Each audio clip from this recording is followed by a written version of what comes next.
So, is it on? So I think we're here almost close to ending today's sessions. What I would do is I wouldn't take much of your time because I know our patience really is pretty less by the end of the day. So we'll keep this as a really interesting conversation for all of us. We're here sitting with really young entrepreneurs and learn about their interesting journeys.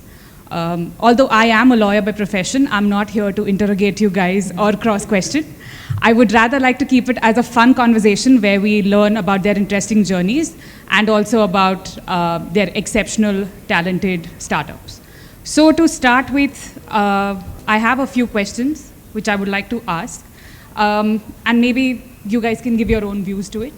I know that being an entrepreneur is not an easy journey. And especially being an entrepreneur in a high tech or a very, I would say, sensitive technology at a young age is a big and a bold decision. So what is your journey? What made you take this decision? Maybe let's start with Chiranjeevi. Yeah, first of all, thank you for having me here. I was a scientist at ISRO with over a decade of experience. So I got an opportunity to represent India on a global platform for space debris mitigation on several occasions, and sensed that space debris is the most unsolved problem in space till date. This problem is severe once upon a time, but very less likely. But now what is happening is it is more likely and severe too. So we are going into the very high risk zone in the risk assessment matrix. So now to give you some statistics, 19,000 satellites we have launched in last 67 years, and now we are talking of launching another 50,000 satellites in just 5 years. So then I started working on the solution. I brainstormed the solution along with my friend Pawan Chandra, who is CEO of Skyroot. When I decided and when I saw that the solution is actually can revolutionize the sector, then I decided that I should move out of ISRO and start my own journey. So that's the motivation for starting this journey. Yeah. Actually, in my case, I've been an entrepreneur since the age of 14 for heading an IT services company, but I think as a company, when we were actually a victim of a cyber attack is when I decided that we should pivot into cyber security. That was actually from 2018 onwards. And interestingly, as a company, we started with cyber warfare systems or cyber offensive, and then we got into cyber defensive. And our sales pitch has been very simple, that because we knew how to break locks, we could make better locks. And eventually we started to realize that for these days, anything that is connected can, of course, can be compromised, can be hacked. So from EV cars to the space systems. And the fact that the space economy has opened up, and it's not just monopolized to ISRO right now or to the national space agencies. The fact that we've got so many space tech startups, it's extremely important to harden them. So it's where of course, as a company and as my own focus, we started to get into aerospace and into space on cyber hardening of the space systems, because the last thing you want is you do not want satellites to collide because of an orchestrated, I would say, cyber attack, or you do not want an adversary or an APT group to change the time server on the ground station, by which you can have satellites getting hijacked. So yeah, with that, that's how we started to focus on cyber security for space. I hope I'm audible. Good evening, everyone, and thank you for this opportunity. Nimish Nama and I, we both started out Biosky Space around the same time last year, and our reason was actually on multiple facets. One was we had good domain insight in terms of the space sector. So we were associated with this sector since about 2018. We work closely with InSpace, we work closely with ISRO and other allied entities. So we understood what exactly are the current capabilities within the sector, and then what are some industries, essentially the need side of the business, that what are the industries where space technology could be extremely helpful. So that was the other side, where we evaluated the market need that what are some of the industries where space technology can have an outright advantage. So one was having a domain insight, the other side was the market need, and thirdly was the enabling ecosystem. The space industry within India was opening up. There are a lot of support areas and support enablement areas which came up through government, plus there was a lot of adoption from the private side as well. And then there's a global ecosystem which also feeds into the space sector requirement. So essentially the overall, and of course the last aspect was also a blind bet, I would say, which essentially is also very critical for anyone who's starting out and moving out of their probably traditional roles or traditional jobs. So that element was also there. So essentially all of these, the calculated side plus the blind side, which helped us, dive or probably, start out this venture. Yeah, hi everyone. This is Lokesh from AeroDome. So our journey started back when we, all three co-founders, were part of this team called Avishkar Hyperloop, where we were building this Hyperloop technology. And recently we have inaugurated it with 420-meter Hyperloop ecosystem. And being at IIT Madras, it's always been a startup ecosystem which we got from there. Agnikul came from there. So the question is in what helped us took that bold step. We have seen Agnikul from very close, and what they are building is pretty significant. And they started when space policies were not there in India. Then we have seen Galaxy coming from the same background. So we got a lot of help from the ecosystem. And about the problem statement, so right now we are building global satellite constellation for navigation. So if we divide space sector into 3 different categories, first is Earth observation, in which Galaxy, Pixel, all these companies are present. Second is communication, in which Starlink, OneWeb, Kuiper is there. Third comes navigation. In India, no one has touched the navigation domain apart from ISRO. So we thought like why this segment is vacant till now. And we understood the problem because for the past 2 years, we were basically building drone swarm technologies. We recently make a pivot to the space sector. While working in the drone swarm category, we realized this problem when we were doing a show for Chief Minister's event. So we were handling swarms of 60 drones, and our communication channel broke. So we need very precise centimeter level accuracy for these 60 drones swarm. And what we implement is something called RTK system, which is ground-based augmentation system, to get this centimeter level accuracy. But once the communication layer was not there, you will not get the accuracy and the drones will fall from the sky. So we realized this problem was there, and there have been recent instances in the US and China where a lot of drones have fallen from the sky due to this GPS jamming problem. We dig deeper into the problem and thought there should be someone who should solve it. And given the condition of Indian space economy, Indian space ecosystem, in space is already in place, ISRO is helping a lot. We started building LEO PNT, which is low Earth orbit, positioning, navigation, and timing satellite constellation. Thank you. Hello everyone, I'm Divyanshu. So first of all, Rocketeers is not exactly a space company. We are sort of space adjacent. We do rocketry for young students, schools, colleges, skill development. Rocketry basically means like these are small models, rocket models, solid fuel powered. The largest of our rockets can take a 3 kg payload up to 3 kilometers. The smallest one is just 30 grams by itself. So so in that sense, it's a little space adjacent. But my journey started when I was in college. Actually, this was way back in 2010, and I was at the Indian Institute of Space Science and Technology in Trivandrum. And me and a couple of our friends, my friends, we saw a YouTube video, a TED Talk by Steve Jurvetson, where he was talking about model rockets. It's called The Joy of Rockets. And we saw that talk and we were like, oh great, we can build a model rocket. We should be able to do it. We are at IIST. This is the premier space institution of the country. And so over the next semester, we tried to build a model rocket. And that's when we realized that it was very difficult. There were no components available. The access to the required systems was not there. We did not have access to fuel. We did not have access to launch systems or ignition systems. There were no permissions or regulations in place about where we can fly and how we can transport these rockets, etc. So, and at the same time, I also realized that there might be crores of students out there in a large population like India who would love to fly a model rocket. And at that time, we ended up doing it because we were at IIST and we had the support of the stalwarts of the organization, and we were within the ISRO campuses and so on. Like we had Dr. Nainan and Dr. B. N. Suresh supporting us. So, so we were able to build a rocket within the campus, but it was very, very expensive. Each rocket cost us upwards of 10,000 rupees, and at the same time, I talked about all the other challenges that were there.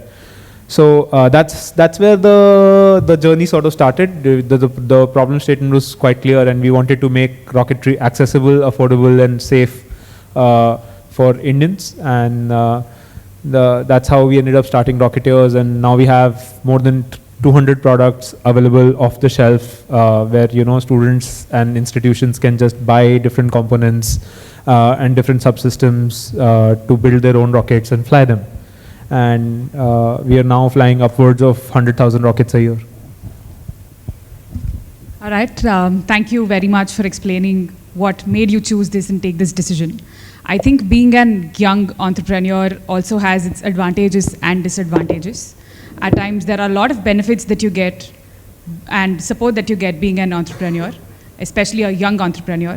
Do you think the fact that you being young makes you a little different, or you have a different perception towards also running your company apart or in addition to the technological part? So I would like to know your views on that. And in terms of any hurdles that you've ever faced, yeah, just your views. We'll start from here again now.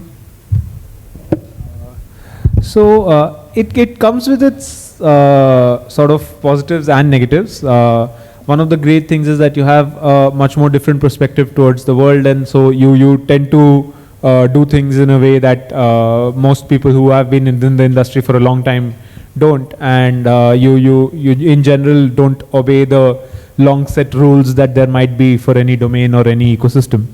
At the same time, it's difficult within the Indian culture to be taken seriously because you're so young.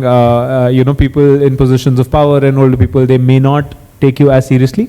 But at the same time, I think what the technology or what sort of your prowess, the technological prowess is very strong in that sense. Like if my rockets work, they work. Whether someone takes me seriously or not starts becoming a little bit irrelevant. And that's, I think that's the strength of, perseverance and pushing through your goals when you're young and building those systems.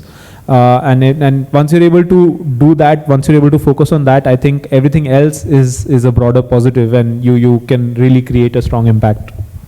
Thanks for sharing your views. Lokesh? Yeah, so I have two different observation in this question. First is, as we were young, we are always looked upon.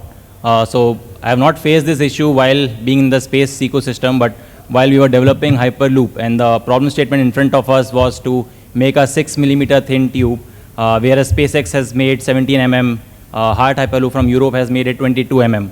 So we approached many professors from different IITs, ISCs and all, and they said like, no, it's not a student's job to do this kind of work.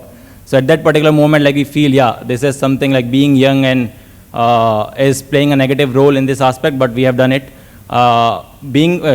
Considering space ecosystem, we have never faced this issue. From the start itself, we have been in talk with ISRO scientists and in space. They have been always supportive with regards to the LEO PNT. It's a very ambitious, but still we have the complete support from the ecosystem. There's one narrative which is going on around the market regarding the space ecosystem is only an ex-ISRO scientist can build a space startup, which I feel there are a couple of names, Pixel, Galaxy, Agnikul, which is proving it wrong. So I think, yeah, that's a big positive for us. Yeah, so I think being young, and I think I'll add a word to it, being young and being unknown. So essentially there are two challenges which probably young entrepreneurs do face. So essentially, first of all, you're young, plus your entity is not known to anyone you're reaching out to. So there are two parts to it. I think Divyanshu also mentioned about it. So one is the credibility gap, which comes from, especially in the traditional industries where most of our solutions work in, could be power sector, could be the government bodies, etc. So that is a gap which I think any young company or young entrepreneurs have to have to probably start out with. But the positive side to it is that it really helps you in terms of preparing better the product or the data points that you are building along with the journey to address these entities become extremely essential. So there is both positive and the negative side to it. So that is one. And secondly, the benefit, like from a team point of view, the iterations happen much quicker, unlike, let's say, a legacy company or in any traditional sort of a company. So you could iterate quicker, iterate faster. There are newer ideas. There are newer access to technologies. So there is a lot of positive side to being in a young ecosystem per se. And I think it's not really a challenge. In fact, it's something, a challenge that you really enjoy solving. Yeah, I think I would like to start with this very small example and an experience which I've had. It was many years back when our company had gone to the industries department in Karnataka to apply for a land as we were expanding, and the first reaction of the minister when we met then was, I still remember the minister telling me that he doesn't want to talk to me. He wants to meet my boss, or he wants to meet my dad. And I told my dad, of course, he was a former defense scientist. He had nothing to do with my business. And I started to experience that prejudice. And the fact that when you start young, of course, you do have that prejudice because of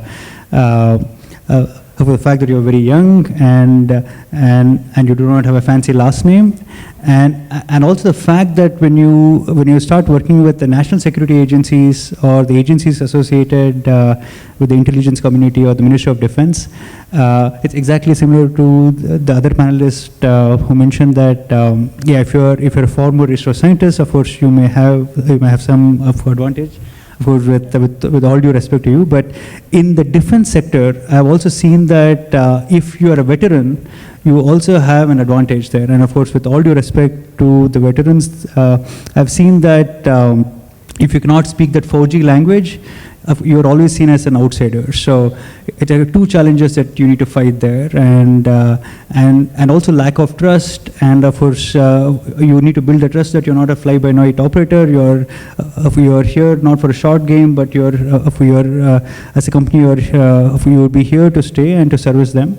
And the only way you can earn the trust and the confidence amongst the customer is you need to deliver. You need to exceed their expectations.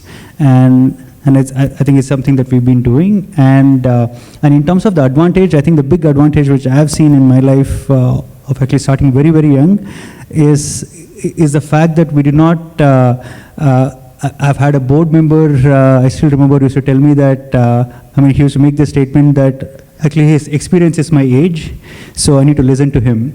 So, but I think we didn't have to unlearn too many things, and we were able to break the barriers. We were able to innovate aggressively. We were, as young entrepreneurs, I think the natural advantage is that we could fail fast, and if something is not working out, we can immediately discard or we can immediately pivot.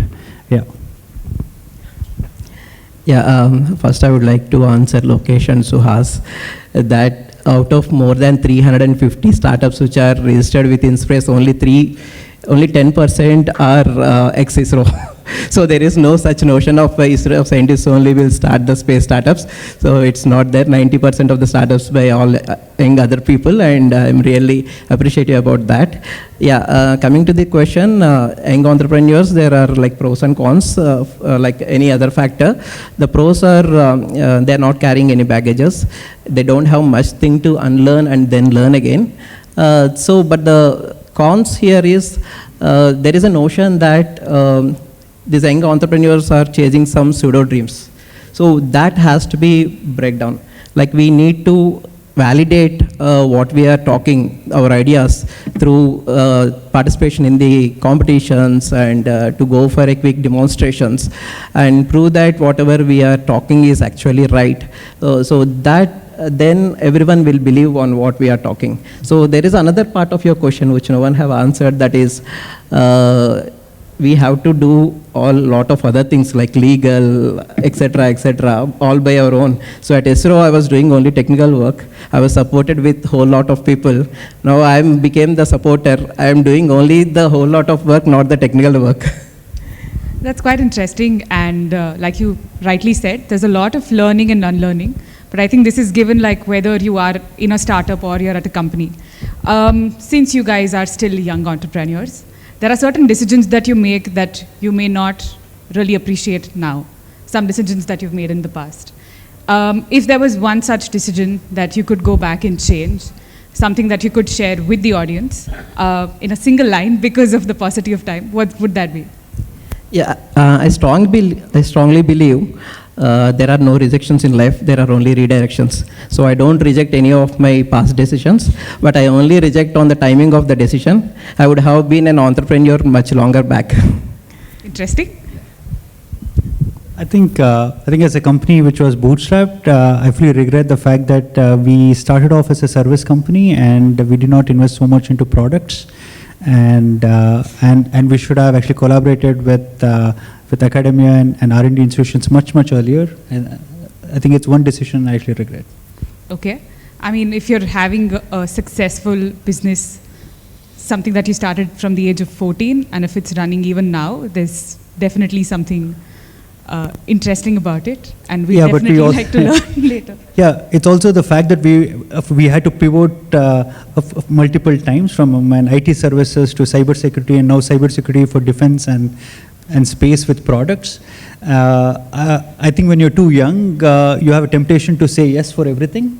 And you would also want to please the customer because, of course, he's helping you to give a business. So I think for entrepreneurs, it's extremely important, especially for young entrepreneurs, to say no. And in case if it's not part of your core business, it's very, very important that you don't fall into the temptations of achieving your sales target by agreeing to something that's not your core. I'd like to understand your perspective, if there was one decision that you had to go and change. Sure. So I think like in terms of the overall journey, this is something which has been excellent, probably one of the best journeys that I've been a part of. So as someone also said, why did it not start earlier than this? And plus, like from actual experience point, probably one takeaway for us was that because this is deep tech, this requires a lot of scientific inputs. So possibly having the right set of research-based probably individuals that can speed up the overall process. That is something which is which is our takeaway. But overall, this is a phenomenal journey, and hoping to make taking more decisions, which gives us more takeaways. Again, I don't have any such regrets for my decisions. It's just it would be better if I would have more aware about the startup ecosystem while I was in undergrad.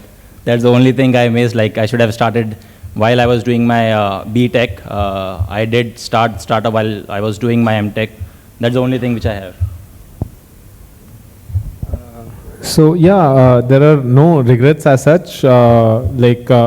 There is no one major decision that that really feels like that where this was something that went wrong. But I would like to add to something that one of the panelists said, that as a young entrepreneur, you tend to say yes to everything, and that can be a broader problem, and it's not really a single decision. But over time, we realized that yes, we don't want to say yes to everything. We want to focus on our core areas, and that's how we will grow deeper and faster. That's quite interesting. And so what we've observed is that you cannot or you should not regret from your decisions. What you can only do is learn and do something better. So if you had to give an advice to all the young or budding entrepreneurs now, what would that advice be? And second question that I would also like to just add on to this, because of time again, is in what way are you defining or redefining space, either through your product or your service, either in India or at an international level?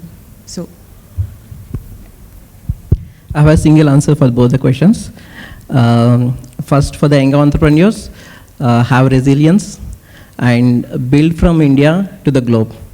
So that is what is very much required. So we are here to build the things which the globe is going to take. I want to give you a small example. So in 2000s, the space startup ecosystem was very good in 2000s in US, and which I could compare what it is there currently in India. That is, we are like 20 decades behind. So when we started the Indian space program in 1967, by then the other spacefaring nations already have sent humans to space. Okay, so though we came late, but we led by having the successful first mission to Mars, and by landing near the South Pole, we are the first country to do so. So what I feel is I still hope that though we are late, we are going to lead in the startup ecosystem also.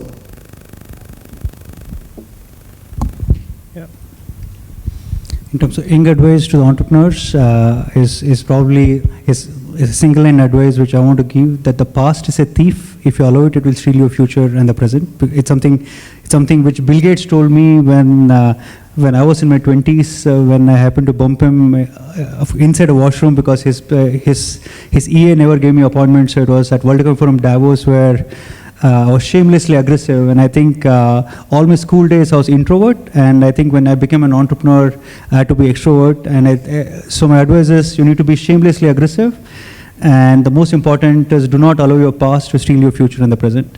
And in terms of our contribution to the space system is that all the space tech startups which you're seeing here would need us, because space systems or ground systems can be hacked, and it's something as a POC we've done it for European Space Agency, and it's very, very important to protect the space assets, because if it's a defacement of a website, or if you're hacking a website, there's no impact. But if you're hacking space systems, then of course impact is significant. And I think I'm extremely happy that as a company and as an individual, we've been able to overcome the prejudice where we've got national security agencies who'd able to use our services today to protect the space assets. So I'll try to keep this short. For any of the young entrepreneurs who are planning to enter into this industry, just a couple of advice. Probably one is that validate your users very, very early. Start out with a real problem rather than probably a trending one. Just start out with a real world problem where there is a paying user for that problem statement. And secondly, partner wisely. Your co-founder is your biggest asset, so you have to partner wisely. So that is something which is our takeaway. And in terms of how we are redefining it, probably through the team that we are building. Most of us are individuals from different academic institutes with exposure to a lot of global insights as well.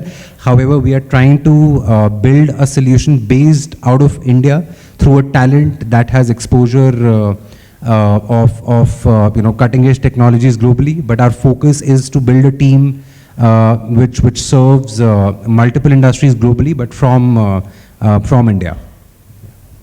Yeah, my only advice to the young people who are coming into the space segment or entrepreneurship is take risk. This is the time as a country when we are very much mature to take risk and be a part of this wonderful journey of Amrit Kal. And second, how we are redefining space is by building India's first and largest global satellite constellation for navigation.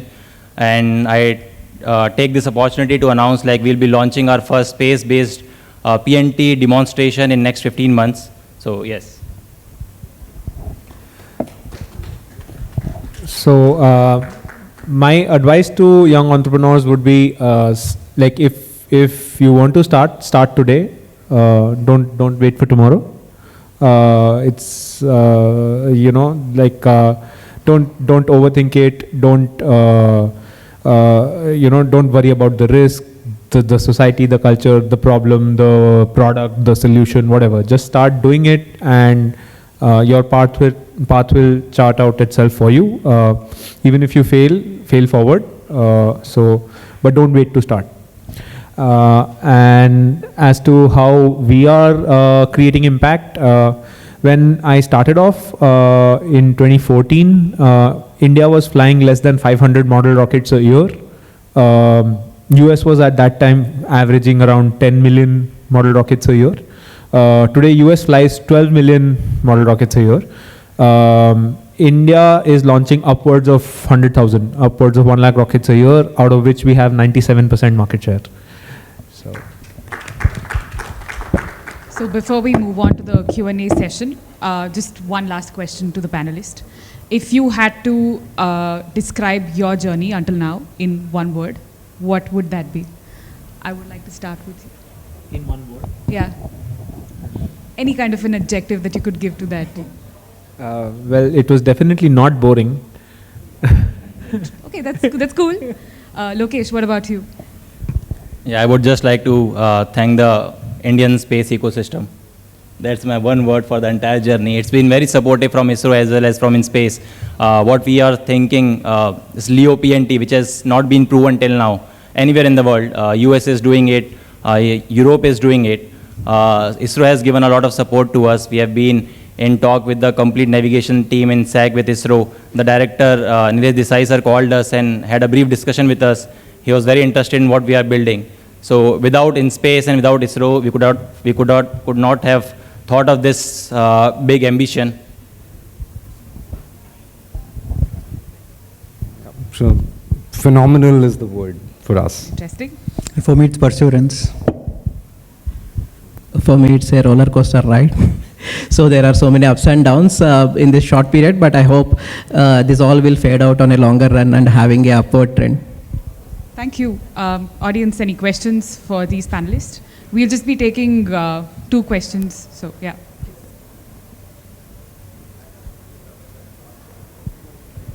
Thank you. Congratulations on your success. I'm sure this nation and the industry takes pride in your success. Just 2 questions. A, other than your domain knowledge, what are the non-technical capabilities if you would have done better? Or what would you like to add right now, which is not technical in nature? Thanks. For me, I think it's a finance and also legal. So yeah, I even had temptations to see in case if I could learn finance and if I could take a crash course with some law school. So yeah, I think these 2 things would be the non-technical aspect. I'll add one more point to him. I agree with his points. Another is sales. I want to be a good salesman. Yeah, I think that's actually a very pertinent question that you asked, because a lot of individuals will have the right sort of technical skills, but to build a business would require much more. So I think one thing that would stand out is probably, people skill, that you have to, because you have to bind a team together, plus on the other side you're also market facing, so you have to talk to a lot of different individuals coming with different background and so on. So to be able to have that nimble sort of attitude, or to kind of learn that skill would be beneficial. Yeah, I would say communication is one big aspect of an entrepreneur. So that would be a better skill to have. I think when people come from a very, very technical background, like engineers, PhDs, etc., these are people who might understand some technology or some application and the use case very well. But, I'm not talking about the broad domains of finance, legal, or whatever, but understanding how to make money. Where the value chain, where are you adding value? This is the person who will pay my bread and butter, and this is why. That one has to learn. And I think that is a very important skill when it comes to trying to build a business.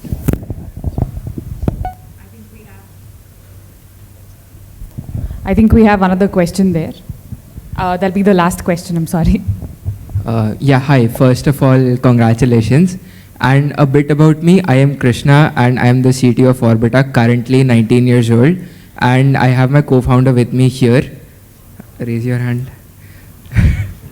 So, so first of all, I want to know your views on active tech on satellite, because I had a word with few of the folks here and they had a pretty positive, some of them had a pretty positive and very few had a pretty negative view on the active tech on the satellite board. Like, let's say if I give a brief about Orbita, that is what we are doing is in the lower Earth and middle Earth orbit, there are a lot of debris.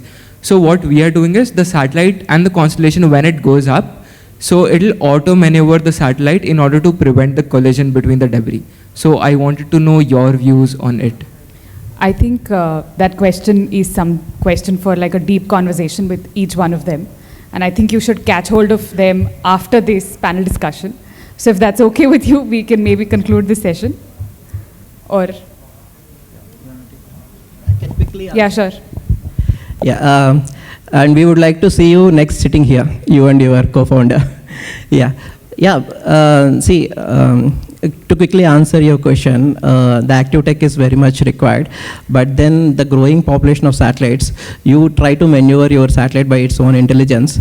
By maneuvering, you will be going and attacking some other satellite, and which will create a secondary debris. So, which is very risky. So, having the data, the Google Maps of the entire space is very important to do this problem. So, at some point of time it has to be done, but it is at a very nascent stage now. So as we now wrap up this panel discussion, I think it was very interesting to learn each one of their perspectives and how you can actually even inspire other growing entrepreneurs that we have in audience. So thank you to the audience also for patiently listening to all of us, although this is the last session. And thank you, SIA, for having us here. So let's conclude this session then. Thank you. Hello. Thank you so much for this insightful session. As a token of appreciation, we would now present mementos to our eminent panelists. May I now request Ms. Tanushri to present mementos to our following panelists. Mr. Lokesh.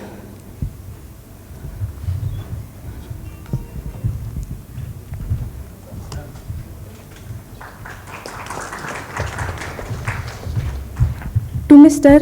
Chiranjeevi.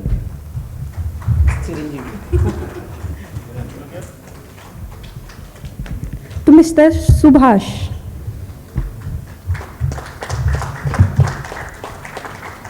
To Mr. Saurabh.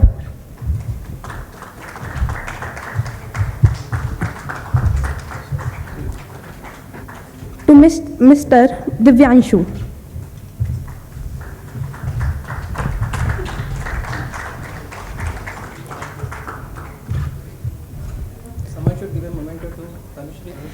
Now I will request DS Govind Rajan, board member SIA-INDIA, to present memento to the chair of the session.